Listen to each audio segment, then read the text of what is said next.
Good morning, শুভ সকাল। অনেকক্ষণ উঠেছি, এখন বাজে 8টা, পুরো 8টা। যাব বাবার বাড়ি, হচ্ছে তোমার প্রসাদ আনতে, কারণ বর্মশাই বেরিয়ে যাবে, গাড়িটা আমার স্টার্ট হয়নি। তো পরে কথা বলছি তোমাদেরকে। কেমন আছো তোমরা সবাই? নিশ্চয়ই সবাই ভালো আছো, আমিও ভালোই আছি। এখন পুরো 8টা বাজে, 6টায় উঠেছি। উঠে ওই পাশ ধোয়াধুয়ি সব হয়ে গেছে, কাজ বাজ আমার সব হয়ে গেছে। বর্মশাই বললে কিছু খেয়ে যাবে না, ইডলি খেয়ে নেবে রাস্তায়, ওই কারণে কিছু করিনি। চলে যে জামাটা পরে নিই আগে।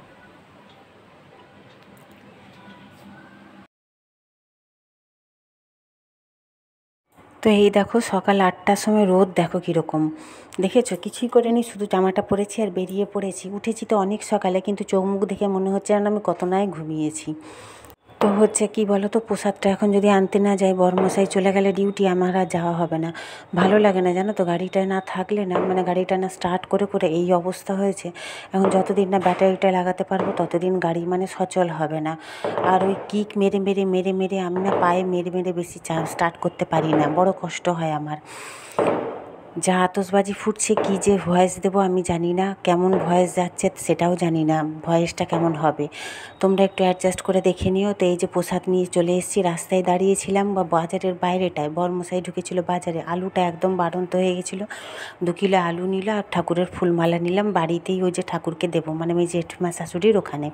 তো প্রসাদ এখানে কী কী নিয়ে এসেছি পরে তোমাদের সাথে শেয়ার করছি। এখন কতগুলো জামা কাপড় ভেজাবো, 9:30 বাজে, মেয়ে শুয়ে আছে, থাক। বর তো কিছু খেয়ে যায়নি, তোমাদের আগেই বললাম।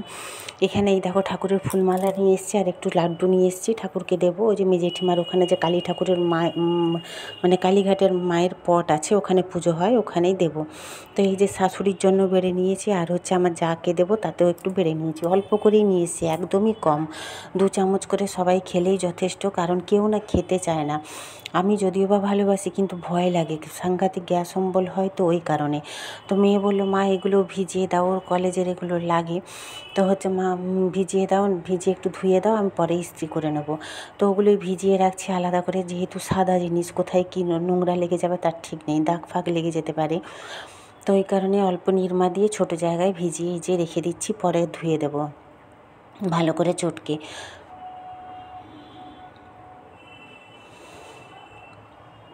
তো হচ্ছে ও উঠুক, মেয়ে উঠুক, মেয়ে উঠলে মেয়েকেও খেতে দেবো। উঠে গেছে অবশ্য, ও বাথরুমে গেছে, বেরিয়ে আসুক, চা করে দেবো, খাবো আমরাও।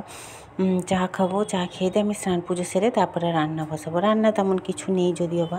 এই দেখো কতগুলো ভিজিয়েছি, বুঝতে পারছো কি না, জল ভরে রেখেছি। সকালে কাচলে কাচা হতো জানো তো, 6টায় যেহেতু উঠে পড়েছি, জল তো থাকেই, ছেড়ে দাও, জলের এখন যাই হোক কোনো অভাব নেই। কিন্তু অত সকালে না কাচতে ইচ্ছা করে না, এমনিতেই ঠান্ডার রোগ আছে আমার, তো ঠান্ডা লেগে যায়। তার উপরে যদি অত সকালে এত জল ঘাটি না, তাহলে আর দেখতে হবে না, তবুও কাচতে হবে। কী বলো তো, শীতের বেলায়, এবার শীত পড়ছে তো, যত তাড়াতাড়ি কেচে ধুয়ে মিলাতে পারবো তত তাড়াতাড়ি শুকনো হবে, নাহলে শুকোতেই চাইবে না। তো এই বাসনগুলো এখন ধুয়ে নিই, চলো। মেয়ের চা খাওয়া হলো, আমারও চা খাওয়া হলো। এই জামা কাপড়গুলো সকালবেলা রোদে দিয়েছিলাম, সেগুলো তুলে নিয়ে চলে এসেছি। আমার কিন্তু জামা কাপড় কাচা হয়ে গেছে, এখন প্রায় 10:30 11টা বাজে, কাচা হয়ে গেছে, সেগুলো মেলাবো। তো মেয়ে যে এখন 12টা 12:30 বাজে, মেয়ে হচ্ছে ব্লিঙ্কিটে অর্ডার করেছিল, এই আইসক্রিমটা এসছে, বলছে মা দেখো, ওই জন্য বললাম দাঁড়া একটু ভিডিও করি। তবে আইসক্রিমটা খারাপ না, 100 টাকা নিয়েছে, না 100 টাকা না, 90 টাকা নিয়েছে, ভালোই, খারাপ না। আর একটু ম্যাগি নিয়েছে, ওই জন্য শিপিংটা লাগেনি, মানে ডেলিভারি চার্জটা লাগেনি। তো এখন অনেকটাই বেলা, বললাম না, স্নান পুজো হয়ে গেছে, সব কিছু, ঝিঙে আলু পোস্ত বসিয়েছি, যেহেতু আমি খাবো নিরামিষ।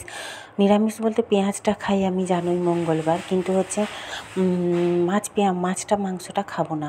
তো হচ্ছে দিদি চিকেন দিয়েছে, তো ওরা বাবা মেয়ে খাবে, ওই জন্য মাছ ডিম কিছু করবো না, মাছ আছে ফ্রিজে কিন্তু করবো না, কালকে হবে। আর হচ্ছে চিকেন দিয়ে ওরা খেয়ে নেবে, ঝিঙে আলু পোস্ত আর ডাল করব, আর হচ্ছে একটু পটল ভাজা করব, এই দিয়ে আমারও হয়ে যাবে আজকে। 3 জনে একবেলা তো খাবো, আর ওবেলা তখন দেখা যাবে আবার কি করা যায়। ঝিঙে আলু পোস্ত যা করছি হয়তো আমার রাতেও থেকে যাবে, পটল ভাজাটা অবশ্য থাকবে না, কিন্তু ডাল তো জানোই, ডাল অল্প যতটুকুই করি না কেন ডাল থেকে যায়। তো এই যে পোস্ত শিল ধুয়ে নিয়েছি, পোস্ত বাটবো, এই যে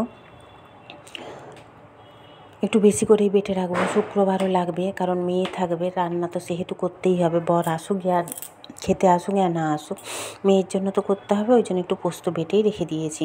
তো গুড ইভিনিং। এখন গুড ইভিনিং বলতে এখন প্রায় 6টা বেজে গেছে। মেয়ে গেল ঘুরতে। ঘুরতে বলতে এই সামনে হাঁটতে গেল ওর এক বান্ধবীর সাথে, যার মা আমার বান্ধবী, সেই গেছে সামনে। ওরা দুজন মিলে গেল। আরেকজনকে ফোন করলো, যেটা একদমই সামনে থাকে, কিন্তু সে নেই এখানে, সে তার দিদির বাড়ি গেছে। সামনেই, তার দিদির বাড়িও সামনে, ওখানেই গেছে। তো এই কারণে ওরা দুজন গেল, ওই বান্ধবী গেল না।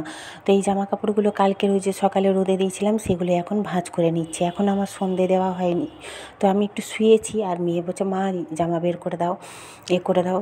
একটু শুলে হলো, জানো, সারাদিন এত করছি, তবু মা এটা করে দাও আর মা ওটা করে দাও। যদিও বা এখন বেশি ফরমাস করে না, এখন বেশিরভাগ কাজটাই ও নিজেরটা নিজে করে নেয়, করতে হয় না আমাকে কিছু সেরকম। তবুও ওই জন্য তোমার উঠে দিলাম, দিয়ে তারপরে ও তার বেরিয়ে গেল। অনেকক্ষণই বেরিয়ে গেছে, আমার অবশ্য অনেক কাজ হয়ে গেল গোছানো। দিয়ে আমি এই যে জামা কাপড়গুলো গোছাচ্ছি, আমি শুয়ে শুয়ে ফোনে এডিট করছিলাম।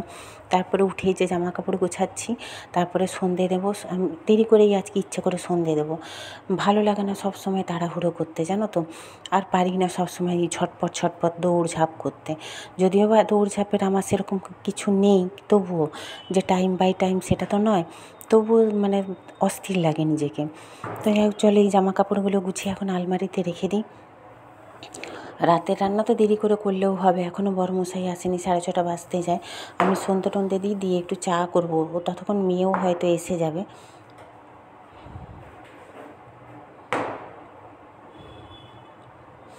তারপর 2 বান্ধবী বেরিয়েছে, এখন কিছু খেয়ে আসে নাকি জানি না, দেখা যাক আসুক। তা আমাদের এই পাশে সেরকম কোনো ঠাকুর হয় না, মানে কালী ঠাকুরের প্যান্ডেল ছোটোখাটো হয়, কিন্তু আমার বাবার বাড়ির ওদিকে বেশ ভালো কালী পুজো হয়, জানো তো। বেশ বড় বড় প্যান্ডেলও হয়। এই যে এগুলো মেয়ে ইস্ত্রি করবে, রাত্রে করবে না কালকে করবে জানি না, আসুক।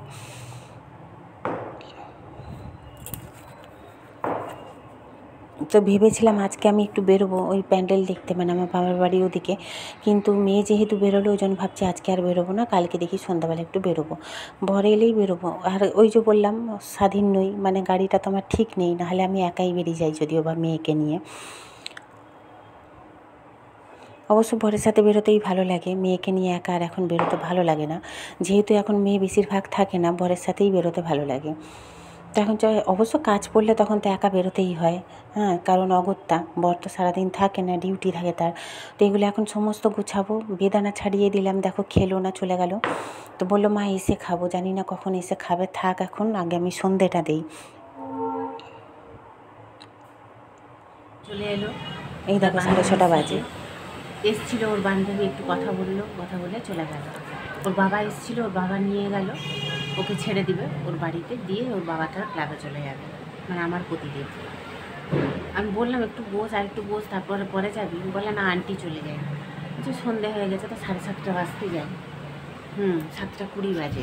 চা খাইনি এখন, আমি ওর আশায় বসে আছি, এই যে মেয়ে এসছে।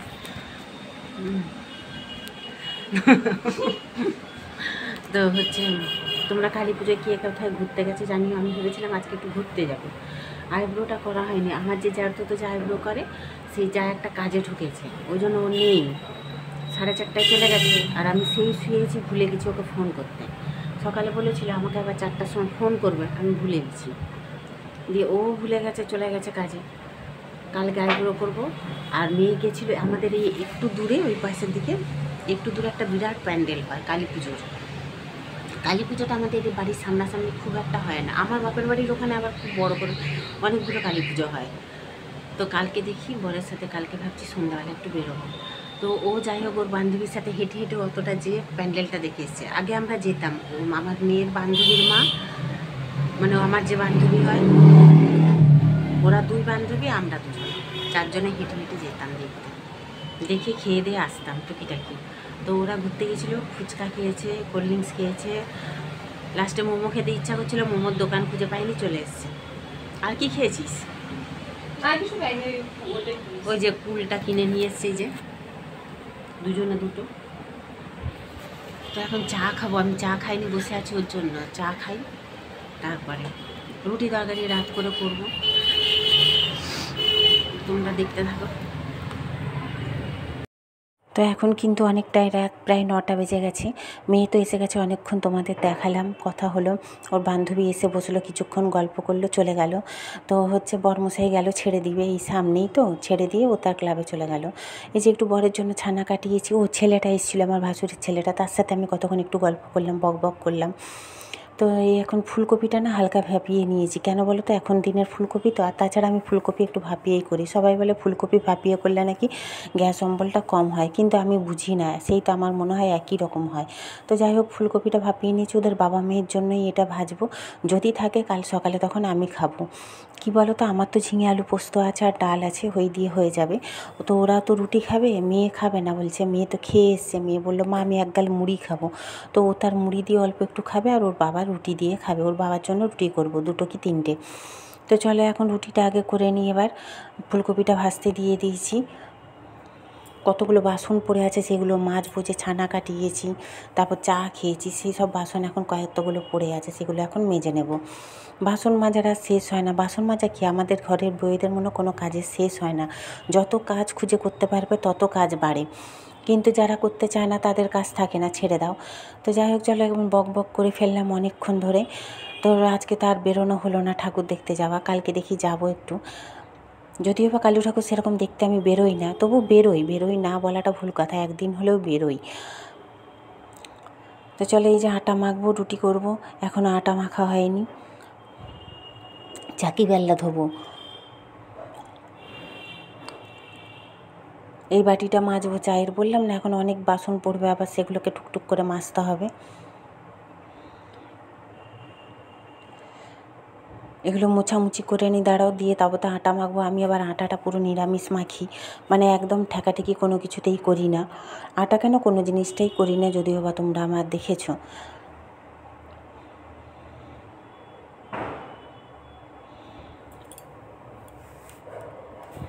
তো আমার এই ভিডিওগুলো তোমাদের কেমন লাগছে তোমরা কিন্তু জানাতে ভুলো না, আর যে যেখান থেকে দেখে থাকো একটু কমেন্ট করে জানিও, একটু লাইক কমেন্ট করো, শেয়ার করো, একটু সাপোর্ট করো, পাশে থেকো, তোমাদের সাপোর্ট আমার ভীষণ দরকার, তোমরা একটু সাপোর্ট করো। তো যাই হোক, কেমন লাগছে তোমরা কিন্তু জানাতে ভুলো না। এই বাসনগুলো এখন গুছিয়ে নিই, বললাম না এগুলো দুপুরের বাসন, এগুলো এখন গুছিয়ে নিই, তবে জায়গা ফাঁকা হবে, তবে তো করতে পারবো। কারণ কি বলো তো, জায়গাটা তো অনেকটাই ছোট, তোমরা তো দেখে বুঝতেই পারো নিশ্চয়ই, অনেকটাই জায়গা ছোট, আর রান্নাঘরটা ছোটোর কারণে স্ল্যাবগুলোও ছোটো ছোটো লাগানো হয়েছে, বড় লাগানো হয়নি, কারণ ঘুরতে ফিরতে পারবো না তো, তাহলে মানে এখানে হাঁটাচলা করতে পারবো না। তো এই যে ফুলকপি আলু ভাজাটায় তেল কম হয়েছিল, আমি না এক হাতে কিছুতেই কোনো কাজ করতে পারি না, এই যে ফোনটা নিয়ে ক্যামেরাটা ধরে আছি তো, ওই কারণে এক হাতে করতে হচ্ছে, অসুবিধে হচ্ছে।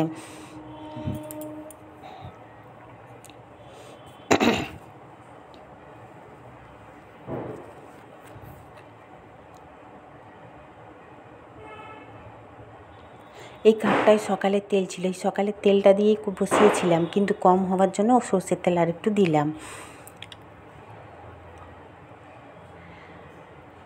তো আমি রুটি বেলছি, মেয়ে এসে পাশে দাঁড়িয়েছে, ওই জন্য মেয়েকে বললাম একটু ক্যামেরাটা ধরে দে, ওই জন্য মেয়ে একটু ধরে দিচ্ছে। আর আমি রুটি ভালো বেলতে পারি না, আমি আগেও বলেছি এখনও বলছি, রুটি আমার খুব একটা ভালো হয় না, আমি রুটি এখনও ভালো বেলতে পারি না, তোমরা একটু অ্যাডজাস্ট করে নিও, আবার হেসো না তোমরা যেন।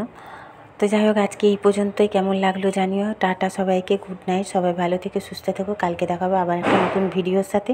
ওদের বাবা মেয়েকে খেতে দিয়ে দিয়েছি, আমি ভাত খাবো। তো আজকের মতন টাটা। আমার এখানে এই যে ঝিঙে আলু পোস্ত আছে আর ডাল আছে।